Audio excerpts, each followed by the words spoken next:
روجه متعلق چې روجه په څه باندې ماتېږي او په څه باندې دا خبره یاد ساتئ جی.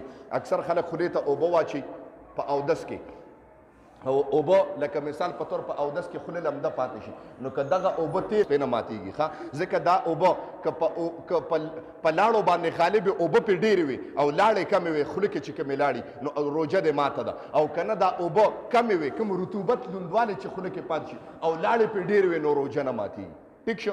پسترګو کې ډراپ اچول پسترګو کې رانجول اگر که تریخواله په حلق کې محسوس کې روجه په نه ماتېږي جی ښه.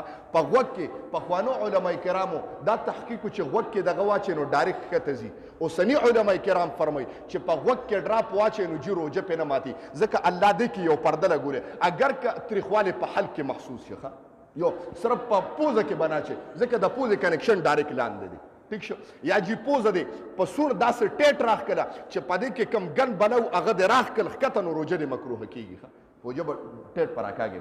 ٹھیک شو. ښه مسواک والی شي په روجه کې سګرټ نه شي راخ کړي په سګرټ سره روجه ماتېږي نسوار سره روجه ماتېږي ټوت پیسټ او که ټوت پیسټ مشري هلکه مسواک کولی شي خو ټوت پیسټ نه شي کولی ځکه اکثر ورسره تېرېږي نو روجه پرې مکروه کېږي ښه دا خبر. په انجکشن سره روجه نه ماتېږي جی په ډراپ سره روجه نه ماتېږي دا خبره یاد ساتئ ځکه چې دا انسان ته د مساماتو په وجه باندې مسامات رګونو ته ویل کېږي او کوم چې د منفس د غټې لارې په ذریعه ځي نو په هغې باندې روجه ماتېږي په انجکشن روجه نه ماتېږي په ډراپ روجه نه ماتېږي دا خبره یاد ساتئ ښه. خوښ همدا اوس په څه روجه ماتېږي جی یو انسان خولم وینې شوه او وینه د تیره کړه نو دی به توکاڼې وتوکي که په توکاڼو باندې وینه غالبه وه نو روجه دې ماته ده او که نه وینه نه لاړې پرې غالبې نو روجه پرې نه ماتېږي ښه دا خبره یاد ساتئ.